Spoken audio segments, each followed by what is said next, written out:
Salut à vous chers abonnés de Code QG, c'est Ramzi alias Fisher 1234 et aujourd'hui ça fait plaisir d'être de retour sur la chaîne puisque la dernière fois que j'étais passé ça remonte au mois d'avril, donc ça fait un bon petit moment, ça c'est le moins qu'on puisse dire.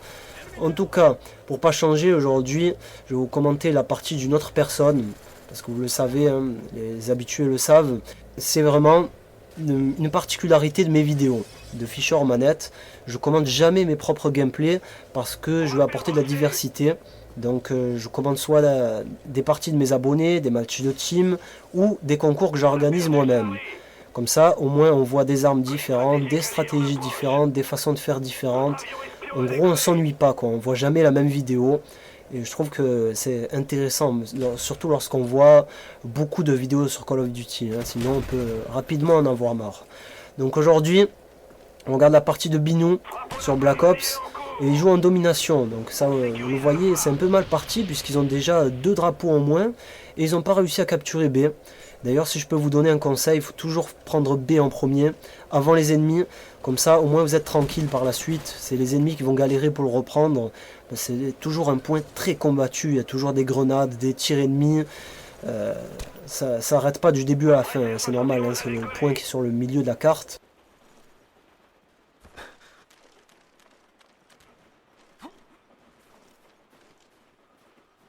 Donc c'est pas parce que c'est un début de partie assez compliqué que Binou va nous faire une performance, une mauvaise performance, pas du tout.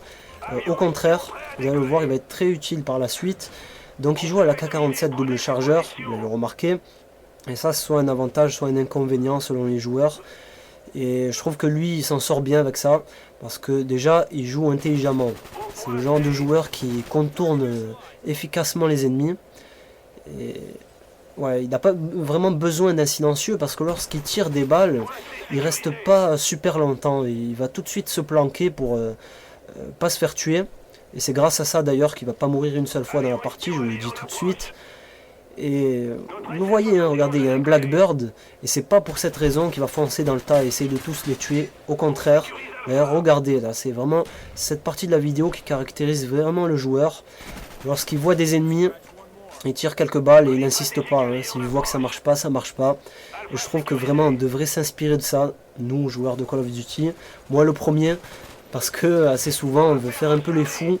Donc on tue un ennemi et lorsqu'on envoie d'autres ennemis à côté, ben, on veut tuer un deuxième ennemi, un troisième et même un quatrième. Et c'est stupide parce que souvent ça se finit par une mort. Donc ouais, on veut un peu trop faire comme dans les frag movies. Hein. On a eu l'impression que les frag movies, ça arrive à chaque partie. Donc ouais, on se lâche un peu, quelque chose d'assez stupide. Hein. Je pense que beaucoup doivent se reconnaître là-dedans. Bon, certes, ça n'arrive pas à chaque partie, mais assez souvent, on se rate un peu à cause de ça, malheureusement. Et je trouve que c'est vraiment un bon joueur de Call of, il doit savoir faire ça, hein, temporiser, pas trop foncer dans le tas pour mourir bêtement. Et d'ailleurs, ça a été décisif, ça, ce que vous voyez actuellement. Il a changé d'arme, et il va être bien obligé, hein, vu qu'il joue pas avec Pillard, donc c'est logique, il va changer d'arme à chaque fois, puisqu'il ne meurt pas une seule fois. Donc là, il a la commando, et vous allez voir qu'il va changer encore d'arme 2 ou 3 fois, je crois. Et si on fait un petit... si on regarde un peu la map, on voit qu'ils ont déjà récupéré tous les drapeaux. Hein. Donc la tendance commence à s'inverser, et vous allez voir que c'est pas fini. Les ennemis vont vraiment galérer par la suite, ça va être un truc de fou. D'ailleurs Binou il va pas capturer une position, hein. Il en a capturé une au début, mais par la suite il va pas en capturer. Donc je sens les mauvaises langues qui vont dire oh là là c'est un gars qui joue pas les objectifs. Pas du tout, c'est le genre de gars qui est vraiment très utile dans un match de domination. Si vous n'avez pas un gars comme ça qui défend les drapeaux, parce que lui c'est son rôle, hein, c'est le défenseur. Donc si vous n'avez pas un ou deux joueurs comme ça qui défendent bien les drapeaux en partie de domination, vous allez galérer.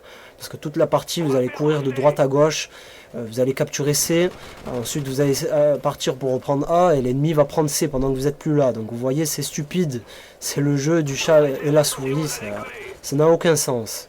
Donc c'est pas vraiment l'idéal pour gagner une partie de domination. Et c'est pour ça que je trouve que le défenseur, il est vraiment très important dans une partie, si ce n'est plus important que le gars qui capture. Hein. Ah ouais, hein, moi je vais jusqu'à dire ça. Donc, oh là là, Binou là, il nous a fait un beau petit massacre. combiné avec ses chiens, ouais, c'est sûr que là, les ennemis ils vont galérer à fond. Hein. Je crois qu'un des coéquipiers de Binou va trouver un Yui dans un colis stratégique.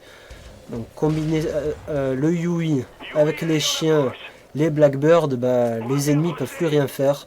Surtout que Binou, lui, il défend bien, donc il tourne assez souvent autour de la maison centrale de WMD. Hein. Vous le savez maintenant, au bout de plusieurs mois après la sortie de Black Ops, le point central de WMD, le point où on peut se faire le plus de frags, c'est la maison centrale. Bien sûr, faut pas abuser, il faut pas camper là-dedans. C'est tout bonnement dégueulasse les gars qui se mettent dans le garage là, en bas de ce bâtiment et qui campent tout au long de la partie. Ça arrive, hein. Et ça je supporte pas ce genre de joueur. Mais Binou, vous le voyez, hein, c'est pas du tout ce genre de joueur, il fait vraiment le tour de la map. Mais il a compris qu'en se plaçant dans la maison, bah, il a la possibilité de tuer plein d'ennemis et de protéger A et B. Donc c'est vraiment pour cette raison que l'ennemi n'a pas réussi à capturer des drapeaux. Hein. C'est impressionnant, hein. 0 drapeau, alors qu'il y a quelques minutes, on avait un 60-70 pour l'ennemi, et maintenant c'est quasiment le double, 120-80, donc bon, c'est assez énorme. Hein. Donc je vais profiter de ce temps mort, enfin temps mort, c'est pas vraiment un temps mort pour les ennemis, hein, ça c'est le moins qu'on puisse dire, pour vous parler d'un concours. Quelque chose que j'organise vraiment très régulièrement sur ma chaîne, et je vais vous en parler rapidement parce que je sais que les modérateurs veulent pas qu'on parle de ça trop longuement. Donc vous tapez ce que je voyais en bas de l'écran en ce moment sur la barre de recherche de YouTube, vous allez tomber sur le deuxième concours que j'ai organisé, au moins vous verrez à quoi ça ressemble. En gros c'est un 7 contre 7 en recherche et destruction où je prends des joueurs différents, hein. C'est pas un match de team, ça se joue sur PS3, je filme et je commente le match. Donc si vous êtes intéressé pour participer, vous passez sur ma chaîne, mais au moment venu, vous serez tenu au courant. Donc voilà, je pense que j'ai été assez rapide là-dessus. Donc on retourne sur le gameplay. Vous avez vu que tout à l'heure, il y a eu un petit drop shot de la part de Binou. Et alors ça, à chaque fois que je vois un drop shot dans les vidéos, j'insiste pour en parler. Parce que c'est vraiment un aspect que chaque bon joueur de Call of Duty se doit de maîtriser. Hein. Tout simplement parce que sur les duels, c'est vraiment trop avantageux. Hein. Ça c'est clair. Donc surtout qu'il y a quelques temps je voulais pas trop passer en drop shot, en tactique, donc bien sûr en tactique, c'est-à-dire changer les commandes. Pour se baisser on appuie sur le stick droit et les coups de cut c'est avec rond. Donc au début c'est un gros changement, c'est clair, mais moi contrairement à ce que je pensais, j'ai mis 2 ou 3 jours à maîtriser ça, ah ouais, sans vous mentir. Donc c'est pour ça que je vous incite vivement à passer en tactique si ce n'est pas fait, parce que vous aurez vraiment des avantages énormes au niveau des 1 contre 1. Ça sera quasiment systématique, le drop shot. Moi j'en abuse même maintenant, ça me devient prévisible. Donc il va falloir que je travaille un peu là-dessus. Mais c'est vraiment quelque chose à ne pas louper. Donc on est déjà à la fin de la partie, c'est vraiment énorme. Bon, l'ennemi pour se consoler, il a réussi à capturer un drapeau, le drapeau C. Et Binou, là il m'a avoué qu'à ce moment de la partie, il stressait un peu. Hein, parce qu'il se disait qu'il risquait de mourir. Regardez, il y a plein d'ennemis dans la zone, là il se fait un peu canarder dessus. Là aussi, là, il a vraiment eu chaud. Donc il avait un peu peur, parce qu'il avait un peu peur de mourir. Ça aurait été bête juste à la fin, ça aurait terni sa performance. Mais il a réussi à survivre. Il nous fait un 39-0 avec une capture et 8 défenses. Donc vraiment, moi je dis que c'est le MVP dans cette partie. Le MVP, hein, comme dans le basket, c'est le meilleur joueur, tout simplement. C'est grâce à lui que son équipe a réussi à bien revenir et à bien dominer. Donc maintenant on va regarder un petit what the fuck, un petit bonus. C'est, vous savez, les petits bugs qu'on voit assez souvent sur Call of. Donc vous allez voir, c'est quelque chose d'assez drôle. Et sur ce, moi je vais vous laisser. On se retrouve très bientôt sur Code QG, j'espère, et sur ma chaîne au mois de novembre notamment pour la sortie de MW3 et toutes les grosses sorties.